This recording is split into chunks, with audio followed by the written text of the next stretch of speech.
This is Hot Mic with Dom Izzo, presented by Northwestern Mutual. It's our distinct pleasure to have the Commissioner of the Mountain West Conference, Gloria Nevarez, with us on Hot Mic, making a reappearance after we got her right after the announcement that NDSU was into the league. And now it feels like this is the coming out party for the Bison and FBS to be here and got in their full Division I FBS acceptance. Just describe now of you've seen this whole journey and now it's here. What is this like for you as commissioner? That seems like a long time ago, doesn't it? It does. But it's really exciting here. We were talking before we went on air here about this year we have 4 student athletes from each school, and it's been so great. It's really pumped up the energy. I think the Bison are having a blast. The great news we got over the last month that North Dakota State will be eligible immediately for our championship bowls and CFP selection really was an important piece of it, so we couldn't be more thrilled. You made a point of making that in your opening remarks about that. I want to ask, how much did the league have a hand in helping with the Division I committee and the cabinet to say this is a good thing and we would want this to happen? Yeah, we did our fair share of advocacy and outreach and trying to educate folks on, why North Dakota State is ready, and schools generally these days when they raise their hand and say, hey, we want to move to FBS, I think the days past, you wanted their scholarship levels to be at a certain spot. You wanted to make sure their monitoring, enforcement, compliance was in the right space. But, the schools today are right there. Was there any pushback from what you know for this not to go through? I wasn't in the room, but, the vote went through. Yeah. So that's a win. It seemed the social media reaction, the league was overjoyed. What was your reaction personally 100%. on this? Yeah.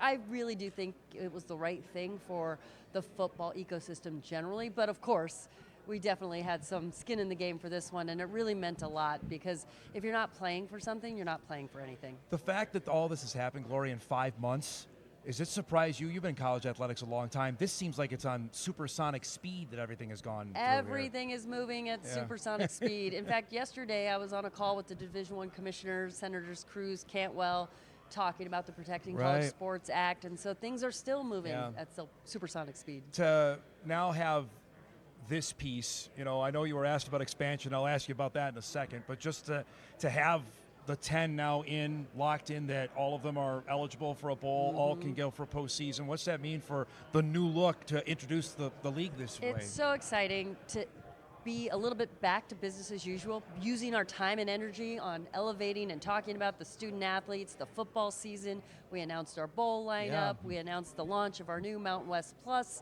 This will be the first year in our new media package configuration, introducing CW into the mix. So very, very excited. I want to ask you about that. I bugged John about this a couple times on the television.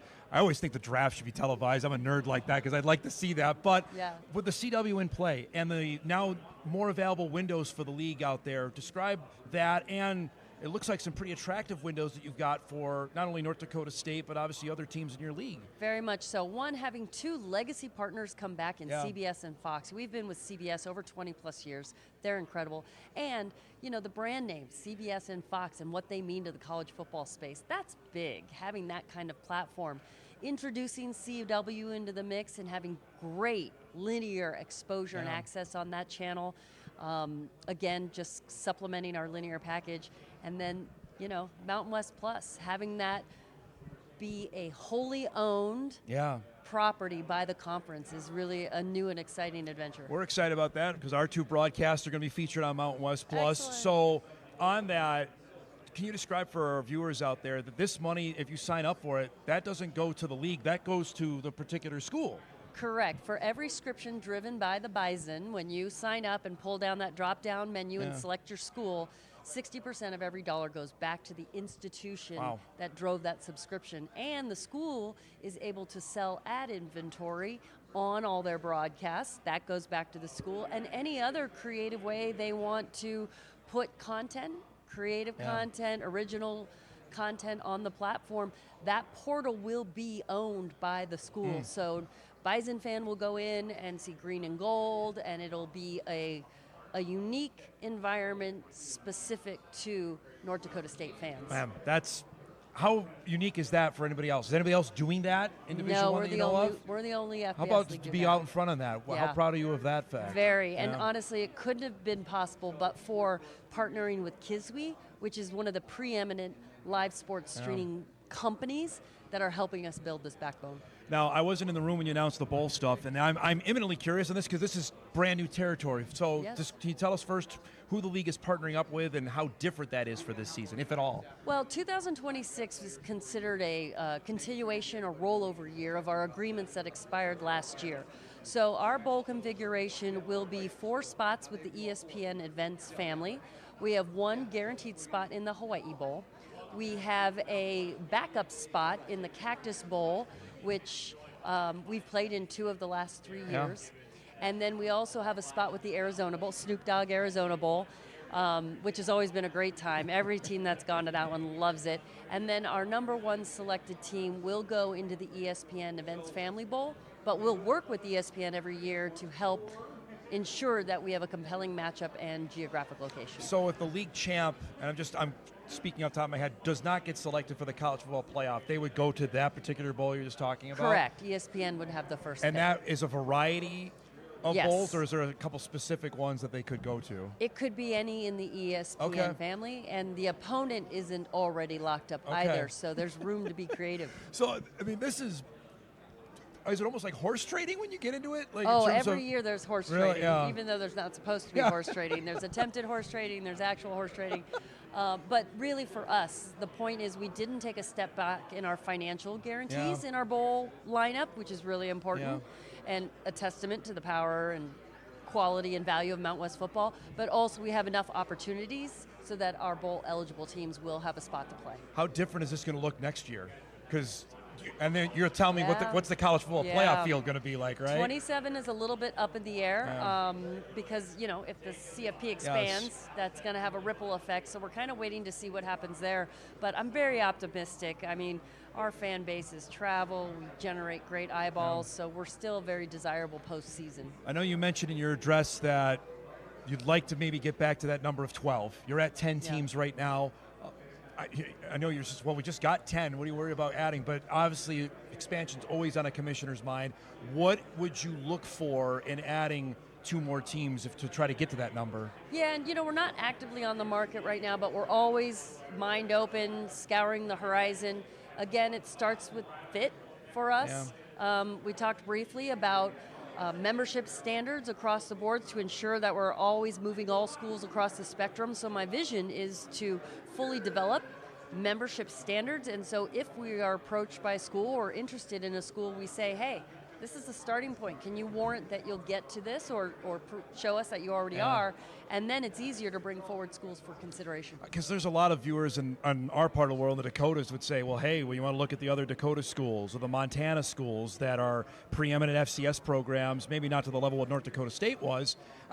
How do you respond to something like that where say, hey, because NDSU wasn't actively campaigning, even maybe behind the scenes they were. How do you as a commissioner field that out there in the ether, I guess? Well, we're always trying to keep our options open. So if there's conversations to be had, I'm willing to have them. Always, willing to take the phone call. And our schools change so often. There's such a rotation with president, ADs, coach, so that the temperature on each campus changes about what they're looking to do, what their aspirations are. So we're always looking to have those conversations. The fact that NDSU did all the legwork, Gloria, beforehand, how much is that easier to say, okay, I can go to my presidents and say this is a school that we should look at? Yes, and it made it easier, I think, in the room for the NCAA council or cabinet to waive the exception and change the rule, which does change the path for future FCS schools. But the fact that North Dakota State could say today, we meet all the requirements. We don't need 2 years. So have you mapped out your travel plans yet? Are you making a trip to Fargo for the fall yet? Not yet, but I have an eyeball, I think, on the Coach Bowl. Ah, yes. Describe your relationship with the 4-5-6 That's me trying coach. to make the bowl happen. thing. We can think. But I mean, Craig obviously was a legend both in Fargo and in Laramie. What was his involvement, I guess, in getting NDSU into the league? When I first took the job in 2023, I asked the guys in our office, who's the coach that I need to talk to first? Who's the coach that has the most say in the room? And they said, Coach Bull at Wyoming. He was my first visit. I sat down to meet with him, and he's been, honestly, a great confidant, I'd say a mentor, and now that he's moved on to oversee the Football Coaches Association, a great friend and colleague. Well, he's a pretty big deal back in Fargo. I know that, in North Dakota for what he did, obviously, for his time at NDSU. To have this come to fruition as well, before I let you go, just is this even beyond what you thought media days could be when you outlined it, moving to Vegas, moving the conference offices here? Is this what you thought? Our team, Javen and our team, as much as I'd like to take credit for this, worked really, really hard. But what's even more incredible, we have 2 less schools, but we have more media here this year than we had last year. I mean, that's just a testament to what is going on, the grit, the quality of football, the interest. You could feel the excitement and the momentum. I tried to stay away from any questions about Congress because it just makes my head hurt on that. And I'm sure it does as you as well. But thanks so much for doing this. Thanks for the invite of having us out here. We look forward to seeing you in Fargo then, maybe in October. All right? I will be there. Gloria Nevarez, the Commissioner of the Mountain West Conference, joining us this morning on Hot Mic.